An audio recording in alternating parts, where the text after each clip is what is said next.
Welcome back to the Apatros review. In this episode, The Breed, alternate history vampire film, directed by Michael Oblowitz in the year 2001.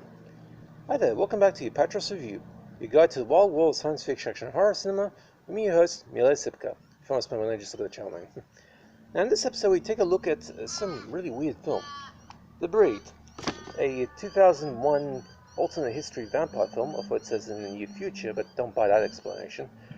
And it was directed by Michael Oblowitz, who directed a couple of poorly received Steven Seagal directed video films in the early 2000s. In fact, he made this film before he did those.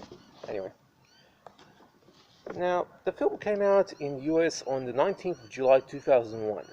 And this was actually a co-production between USA and Hungary. In fact, the company that made this called the Motion Picture Corporation of America. Yeah, right. Now, I'll just read the blurb. With blistering action and sexy cast that features Adrian Paul from TV's Highlander. In the 90s, Adrian Paul did a TV series of Highlander. And Bai Ling from Red Corner, some Richard Gere movie. The Breed puts a stylish new twist in the classic vampire legend. Vampires. For centuries they have lived in the shadow of mankind, feeding from us to keep their breed alive. In the near future, you're right, a synthetic compound has replaced the need for blood, and a pact with the government has seen them secretly integrate into our society. Not quite. But when its partner is viciously killed, FBI agent Stephen Grant, actually he's an NSA agent in this film, Bokeem Woodbine from The Big Hit, learns that not all of them are ready to change their ways. Reluctantly teamed with a vampire, Grant must track down a group of renegade bloodsuckers who are threatening to trigger war between breeds that will leave the sea awash in blood. And so that's for the blurb of that DVD. Now, this film, it's kind of interesting. It's got a bit of a bad rep on IMDb and stuff, but some people actually like it, and I was one of those who liked it. Now, in an alternate world where the Soviet Union has won the Cold War and communism has taken over the planet, a human cop, an NSA agent by the way, teams up with his counterpart from the vampire community to track down a murderer vampire who's trying to stop the integration of the human vampire races. Basically, there's 4,000 in the world, and they decide to reveal their existence to humans, and they want to join the humans. And by the way, they don't feed them up because they actually create a synthetic substitute, so, yeah, like decaf blood, that helps stamp out the need for blood. Anyway. But as they attempt to locate a killer who also killed the human cop's partner, they uncover a conspiracy to destroy the human race. Now, made at a time when vampire movies are getting close to becoming more of an action-based genre instead of usual horror stuff, particularly in the mid to late 90s and early 2000s, The Breed, the first post-millennial film of South African music video director Michael Oblowitz, who had subsequent to this made two poorly received mediocre Steven Seagal directed video action movies, and pretty much started Seagal's infamously bad 2000s directed video career. And those two films are The Foreigner and Out for a Kill. The Foreigner, in my mind, was actually a pretty average film, best. But Out for a Kill was one of the worst films I've ever seen. And it's just ridiculous. No logic to it. It's the film where Steven Seagal stands at the window and tosses a samurai sword out the window, decapitating a guy.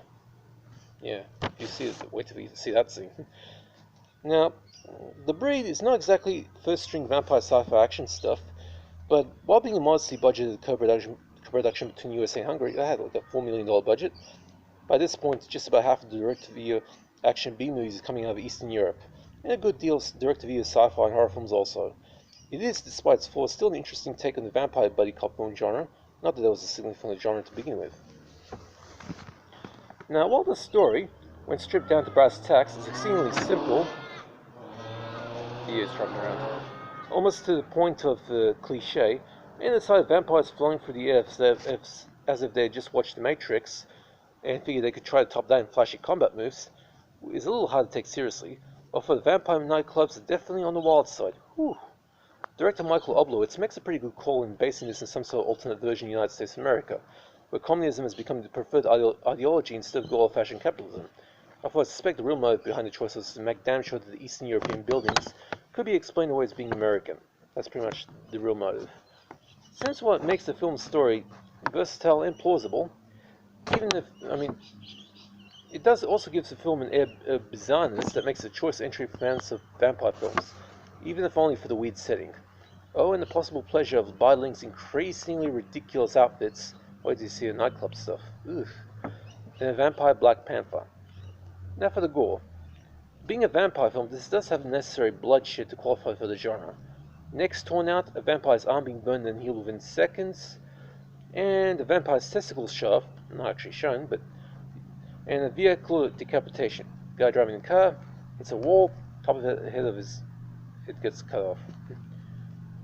Now for nudity. Some of the female vampires in the Pravda nightclub dance with their breasts bared, and Bai Ling shows off her bum before her first 16 Bokeem Woodbine. Now the breed gets a C+, 5 out of 10. It's not exactly a successful attempt at doing something new to the vampire action genre, but with a decent acting and strange setting, it's an interesting attempt to say the least. Now for the DVD. This DVD was actually released in 2002, if it's copyright 2002, layout signed Columbia TriStar Entertainment. Yeah, 2002 the DVD was released. One of the early DVDs in that time. Of course, DVDs came out like in 1997, and this is, by then Columbia TriStar was pretty much the leader at that point.